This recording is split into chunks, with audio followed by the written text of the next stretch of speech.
Hey, Ryan Reynolds here. Wishing you a very happy half-off holiday because right now Mint Mobile is offering you the gift of 50% off unlimited. To be clear, that's half price, not half the service. Like Mint is still premium unlimited wireless for a great price. So that means a half day. Yeah? Give it a try at mintmobile.com/switch. Upfront payment of $45 for 3-month plan, equivalent to $15 per month required. New customer offer for first 3 months only. Speed slow after 35 gigabytes if network's busy. Taxes and fees extra. See mintmobile.com. This holiday season, millions of families will pack their bags, load up the car, and head off for a family vacation. But not every trip is going to be somewhere fun. The American Red Cross responds to about 7,000 emergencies during the holiday season alone, from home fires to natural disasters, providing families a safe place to go when the unthinkable happens. But they can't do it without your support. Please donate at redcross.org.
Hi there, and welcome again to the Explaining History podcast.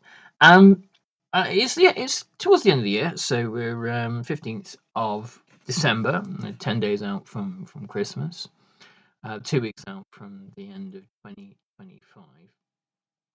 And whilst this is a history podcast, I am tempted sometimes to kind of not put forward my own thoughts about what next year will be like, but kind of do a bit of a kind of a mental roundup at the moment of what other people are saying. Which maybe is a bit craven.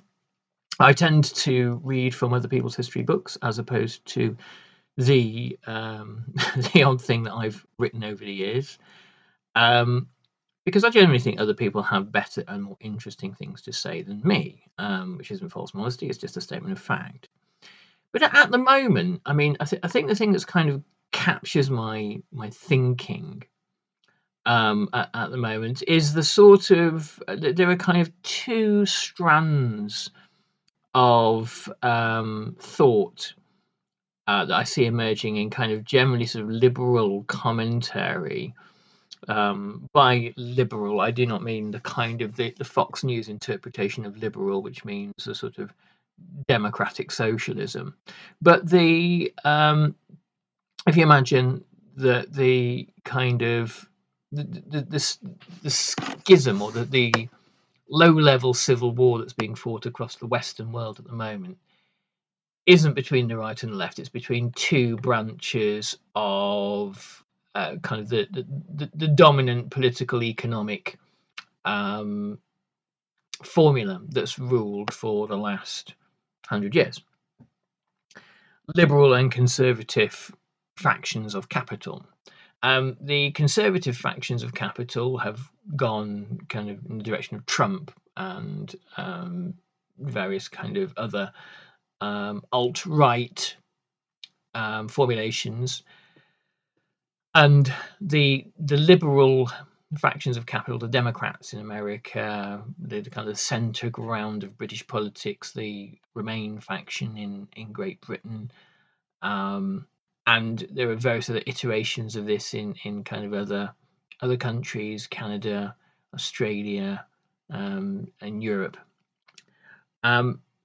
They both those kind of groupings have relatively similar economic kind of views of things. There is a kind of a broad agreement on the functioning of markets, capital, and that kind of thing. Trumpism, in a way, kind of, I think, quite accurately predicts the fragmentation of globalization. Whereas liberal capitalism thinks that it's got life in it yet, and it will be interesting to see if when Trumpism goes up in smoke eventually, and you wind up having 10 to 15 years of Democrat hegemony, what it is that Democrats do with a world economy where China is on the rise, the BRICS countries are increasingly assertive, American soft power and hard power has been irreparably damaged by Trump, and artificial intelligence is changing the rules of the game. You can't create the sort of the conditions of the West Wing there, can you?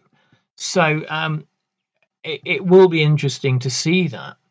But the two views of the two kind of broadly liberal views are that Trump's had a year, but in 2026 he's done for, or a kind of more liberal pessimism that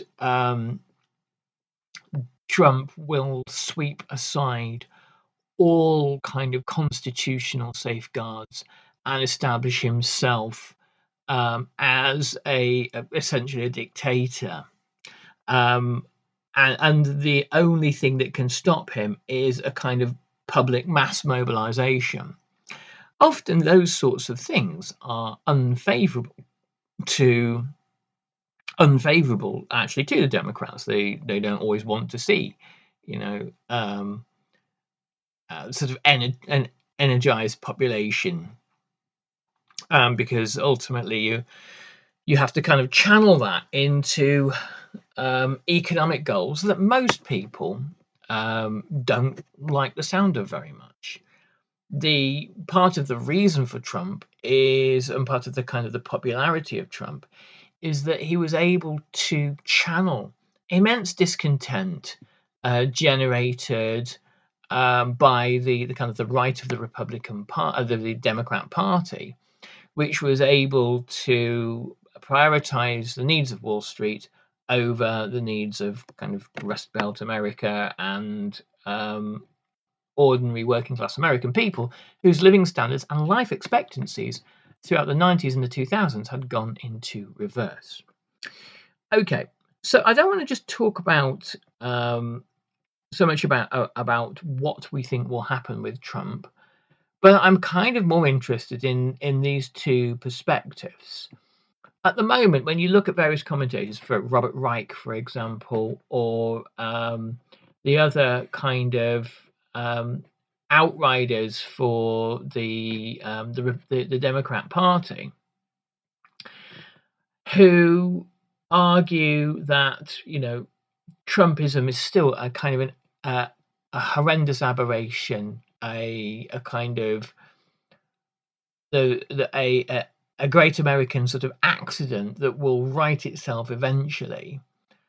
Robert Reich, in fairness, presents a kind of quite a compelling historical picture as to why Trumpism exists in the first place and what it is that has happened with living standards. He doesn't, I think, give the Democrat Party enough of the ownership of this, and neglects that his former boss, Bill Clinton, is one of the chief architects of the neoliberal project. And that gets glazed over sometimes. And I think Robert Reich comes from a very genuine place, and he seems like a person who deeply cares, and he seems like a person who is objective. But I don't get the sense that, short of some kind of political revolution in the Democratic Party, that any kind of meaningful remedy to any of this is possible. So there is that perspective. And then there is the point of view that kind of there's this too shall pass point of view, and then the idea that unless ordinary Americans mobilize en masse, there will nothing will change. The Daily Beast did an interesting podcast yesterday, which suggested that 2026 was the year in which Trump would meet with catastrophe. Many of Trump's tariffs will only kind of bite after Christmas, and they will only be kind of reflected in declining American living standards after Christmas. Also, the promises that Trump made. I mean, the thing is about the whole point about Trump. And he sort of is kind of quite proud of this and has articulated it many, many times, even in the kind of the books, the ghost-written books that he's have his name on them.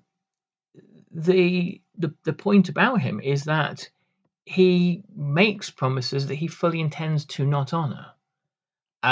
He did this in his real estate career of simply walking into banks and lying to them, committing basically fraud by promising things he never intended to deliver. And then when he didn't deliver them, turning around to the bank and saying, well, you have the choice between a bad deal and a terrible one. What do you want?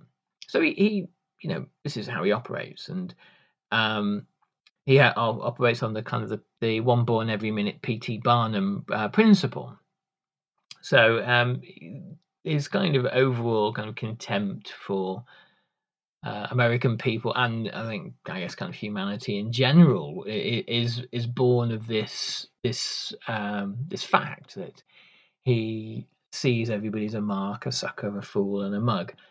Ultimately, when you are kind of the president of America, you are the CEO of America Inc.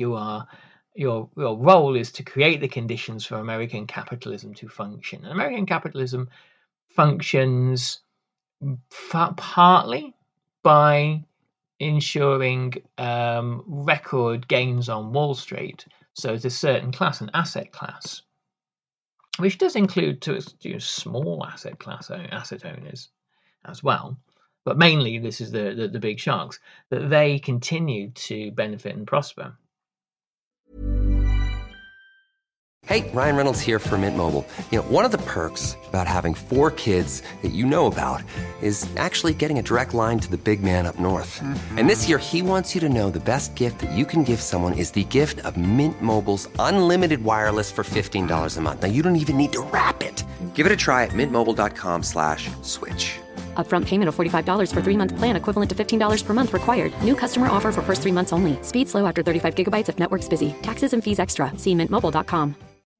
This holiday season, millions of families will pack their bags, load up the car, and head off for a family vacation. But not every trip is going to be somewhere fun. The American Red Cross responds to about 7,000 emergencies during the holiday season alone, from home fires to natural disasters, providing families a safe place to go when the unthinkable happens. But they can't do it without your support. Please donate at redcross.org. Stuck in a dinner rut? Let Cook Unity handle dinner with chef-crafted meals delivered right to your door. Cook Unity makes it easy with new menu drops, weekly recommendations, and a growing community of award-winning chefs. Plus over 400 flavorful meals for every palate. shake up your meal routine. Go to cookunity.com/mealtime50 or enter code mealtime50 before checkout for 50% off your first week. That's cookunity.com/mealtime50. But unless you ensure rising living standards for ordinary Americans, then the sort of the concept that a post-war America was built on goes out of the window, and it has gone out of the window for at least a generation. For at least a generation, there have been, and if you look at the numbers, it's pretty stark. For at least a generation, living standards have stagnated and, in many cases, gone into steep decline. And these are the people that voted for Trump. They voted for him for a second time at the end of 2024, and there are midterms coming up, which of course Trump will try and cheat. But it doesn't look like the mechanisms are sufficiently in place, and it would take quite a while to put them in place to fully negate the danger of the midterms. So it may well be that, unless, of course, the Democrats make a mess of it, which is something that they have a strong track record in, it may well be that the midterms effectively end Trump's the active part of Trump's presidency, which again will throw up some interesting dynamics.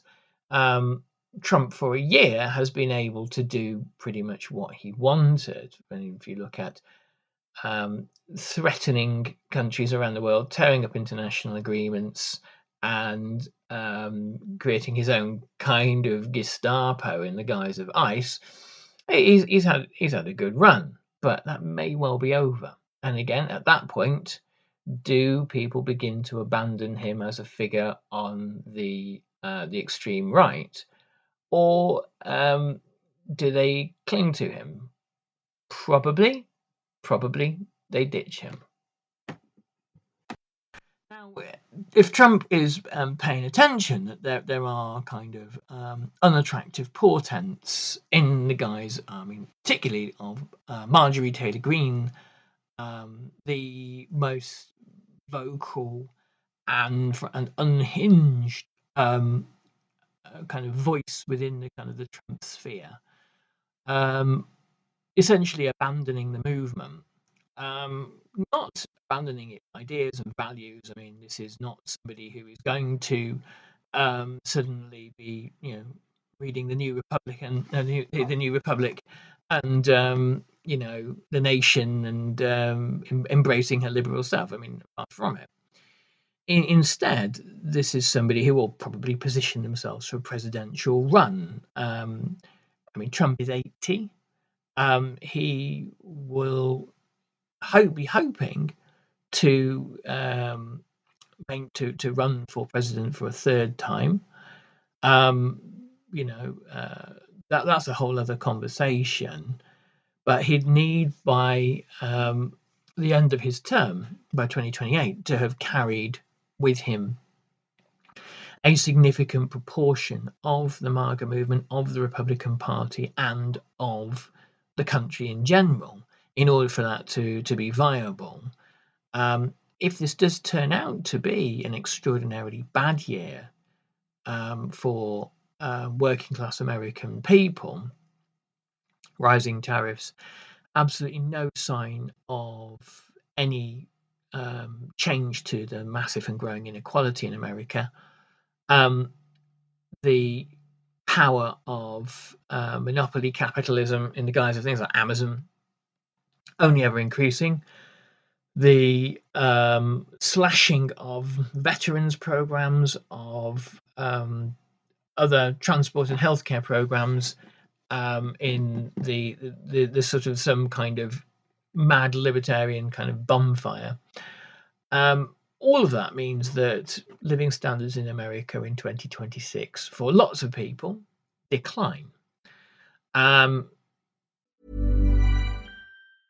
Hey, Ryan Reynolds here, wishing you a very happy half-off holiday, because right now Mint Mobile is offering you the gift of 50% off unlimited. To be clear, that's half price, not half the service. Mint is still premium unlimited wireless for a great price. So that means a half day, yeah? Give it a try at mintmobile.com/switch. Upfront payment of $45 for 3-month plan, equivalent to $15 per month required. New customer offer for first 3 months only. Speed slow after 35 gigabytes if network's busy. Taxes and fees extra. See mintmobile.com. This holiday season, millions of families will pack their bags, load up the car, and head off for a family vacation. But not every trip is going to be somewhere fun. The American Red Cross responds to about 7,000 emergencies during the holiday season alone, from home fires to natural disasters, providing families a safe place to go when the unthinkable happens. But they can't do it without your support. Please donate at redcross.org. It's entirely possible, again, that the Democrats could fudge the victory that Trump might hand them by essentially saying, having some kind of version of Kamala Harris or Hillary Clinton, basically telling working class Americans, things are actually fine. We just have a bit of a bad leadership at the moment, making bad choices. But basically, the direction of the American economy is fine, and it does what it does, and it does it well. And leave it to us. And the co-option by that kind of strata of the Democrat Party by Wall Street. I mean, Hillary Clinton in 2016 was making $1 million speeches to Goldman Sachs, while Trump was going to talk to people in Pennsylvania and key swing states. They say that Hillary was the political insider. Well, not insider enough to understand the very basics of why people may or may not vote for you. So the Democrat Party may well hand Trump some kind of reprieve, or whoever follows Trump. In 2008 and 2012, Barack Obama was able to kind of speak in a language that kind of, if you got an AI to scrape all known sort of countercultural post-war 60s, 70s, and 80s radicalism and find all the key adjectives in that, like hope and change, and then create speeches that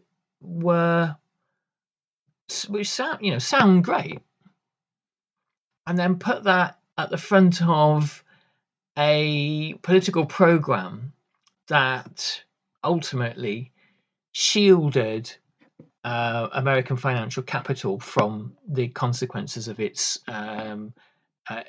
recklessness, and created austerity for the many and prosperity for the few through bailouts and the consequences of those bailouts, share buybacks and things like that. That's kind of what you get with Obama. He sounds, I think David Graeber put it wonderfully. He sounds like a guy with a plan. He looks like a guy with a plan. He looks like a guy that does have the answers and can mobilize the population and can make a better future. And he's very charismatic. But his point is to not really do any of those things, because he's part of the Democrat establishment. And it's entirely possible that many Americans have seen through all of that. And certainly they tried the same thing with Kamala Harris, who is far less competent a political operator, and was absolutely wedded to the kind of financialized neoliberal business as usual. You could see Trump prevailing, or whoever follows Trump prevailing, if the Democrats present that to the population, because trying to explain how the deregulation of Wall Street improves life for a small town in Pennsylvania or Michigan, that's a tough gig. You can only ever speak in broad generalizations. I mean, the British centre ground does roughly the same thing in that it kind of talks loftily about kind of change and doing things differently, but it is answerable. The economic formula behind it all is the same. The plan is of the British centre left, the Labour Party that have come to power. I mean, they don't really do anything meaningfully centre left at all. So, but the Labour Party, which has come to power the other year, was to not have a plan and to, as I said, all our plan is to grow the economy. Cool. I mean, there are many ways you could do that. You can change the kind of repressive rules on immigration. You'd grow the economy, but their version of growth is one where you simply hand over the functioning of the state to large American private equity companies. The many meetings that Keir Starmer has had with BlackRock are a kind of a clue, really. So you have this transatlantic centrist consensus that's basically look at the Reagan Thatcher years and say, well, there ain't no one doing that, and those arguments have prevailed. Well, yeah, they did until 2008, and then we sort of live in a different world after that. But those arguments have prevailed. There's no changing them. There's no amending them. There's no nothing. But we might be able to kind of, if you allow us to be the managers, the kind of the technocratic managers of a system that is basically undemocratic, we can sort of steer things so that the consequences of the workings of capital aren't too terrible for ordinary people. That was the kind of the Blair Clinton position in the kind of the post 2008 and then post 2016 world. I think we have centre ground politicians that almost go, well, people are listening to extreme right views and people hate migrants and sort of seem to kind of don't mind really when Guatemalan children are thrown into concentration camps at the border. Well, maybe we need to speak to that a little bit if that is where the power is. And again, what happens in that situation is people simply go back to the person who is selling the most authentic product. When people want a Coke, they go and buy a Coke. They don't buy any of its many imitators. They buy the real thing. And Donald Trump knows this. And his imitators around the world know this and are anticipating this. So, it's a complicated outlook. I mean, part of me does think that the midterms will present democracy with something of a reprieve, but again, think of who the B team is and their kind of limitations and failings. So anyway, I would love your thoughts. Post them below. I'll put this on the blog as well. So give us your thoughts on the blog, and I'll be doing some more of these reflections later in the week. Take care all. Bye bye.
This holiday season, millions of families will pack their bags, load up the car, and head off for a family vacation.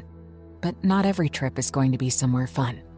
The American Red Cross responds to about 7,000 emergencies during the holiday season alone, from home fires to natural disasters, providing families a safe place to go when the unthinkable happens.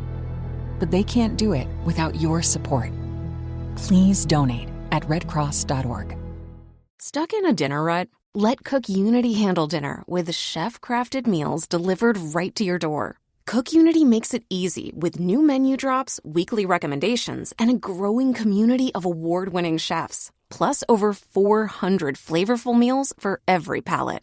Shake up your meal routine. Go to cookunity.com/mealtime50 or enter code mealtime50 before checkout for 50% off your first week. That's cookunity.com/mealtime50.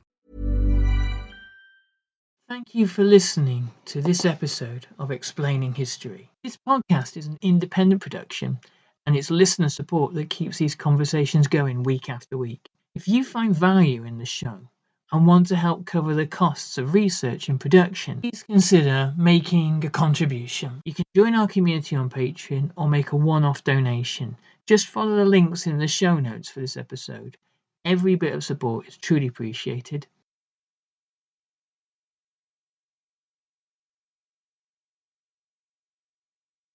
Thanks again for listening.